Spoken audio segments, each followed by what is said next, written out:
يا مرحبا زين الشهور. عید الفطر. عید الفطر خوشی اور مسرت کا دن ہے.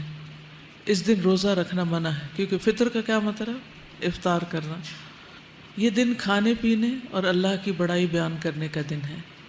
خوشی کے اظہار کے لیے چاند رات سے ہی مساجد، بازاروں، راستوں اور گھروں میں تکبیرات بلند کرنی چاہیے. یعنی پہلا کام کیا ہے؟ تکبیر بلند کرنا.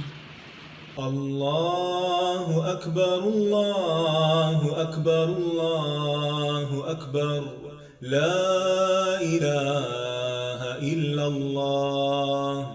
اللہ اکبر اللہ اکبر وللہ الحمد. اللہ اکبر اللہ اکبر اللہ اکبر لا الہ الا اللہ.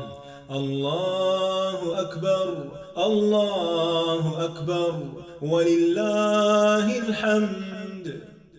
آپ خود گھر میں پڑھیے، اوروں کو پڑھوائیے. اگر پڑھوانا مشکل ہو تو آپ تکبیرات کی CD لگا دیجئے تاکہ گھر میں تکبیر بلند ہوتی رہے. اسی طرح دوسرے لوگوں کو بھی خاص طور پر بتائیے تاکہ اس سنت کو زندہ کیا جا سکے. دوسری چیز جو کرنے کی ہے وہ صدقہ فطر ہے، جس کو ہم فطرانہ بولتے ہیں. یہ ہر مسلمان پر فرض ہے، خواہ اس نے رمضان کے روزے رکھے ہوں یا نہ رکھے ہوں، سب کے لیے ہے. نماز عید سے پہلے پیدا ہونے والے بچے، گھر کے ملازمین اور گھر آئے ہوئے مہمان کا صدقہ فطر بھی دینا ہوگا. یعنی صاحب خانہ جو ہے وہ دے تو زیادہ بہتر ہے. اس کے لیے صاحب نصاب ہونا شرط نہیں کہ ایک سرٹن اماؤنٹ گولڈ کی ہو، تو پھر ویسے بھی سب کے اوپر ہے.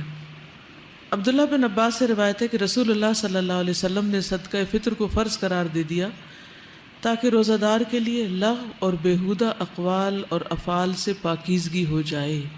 یہ ہے اس کا مقصد کہ سارا رمضان ہم نے اگر کوئی غلط بات کی ہے یا کمی بیشی ہم سے ہو گئی ہے تو اس صدقے کے ذریعے اس کا ازالہ ہو جائے. ویسے بھی صدقہ جو ہے وہ انسان کی برائیوں کو دور کرتا ہے. چنانچہ جس نے اسے نماز عید سے پہلے ادا کیا تو یہ ایسی زکوٰۃ ہے جو قبول کر لی گئی، اور جس نے اسے نماز کے بعد ادا کیا تو یہ عام صدقات میں سے ایک صدقہ ہوگا.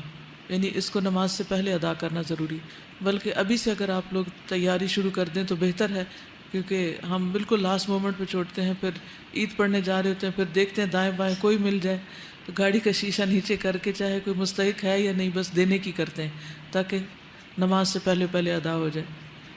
عید کے روز مسواک کرنا، غسل کرنا، بہترین لباس پہننا اور خوشبو لگانا سنت ہے. نماز کے لیے جانے سے پہلے میٹھی چیز خصوصاً کھجوریں کھانا مسنون ہے. عیدگاہ جاتے ہوئے کثرت سے تکبیرات پڑھنا سنت ہے.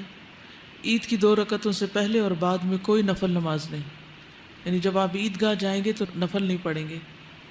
نماز عید کی ادائیگی کے لیے خواتین کو بھی جانا چاہیے. ام عطیہ سے روایت ہے، فرماتی ہیں ہمیں حکم دیا گیا، یعنی نبی صلی اللہ علیہ وسلم نے، کہ ہم جوان کنواری لڑکیوں اور پردہ نشین عورتوں کو بھی دونوں عیدوں کے دن نماز کے لیے لائیں، اور حکم دیا کہ حیض والیاں مسلمانوں کی نماز کی جگہ سے دور رہیں. تو اس سے یہ پتہ چلتا ہے کہ عین جہاں مصلی ہو وہاں نہیں جانا چاہیے، تھوڑا پیچھے ہٹ کر انسان بیٹھ جائے، تسبیح کرے اور خاص طور پر دعا میں شریک ہو، کیونکہ دعا میں شریک ہونے کے لیے کہا گیا. نماز عید سے واپسی پر راستہ تبدیل کرنا سنت ہے.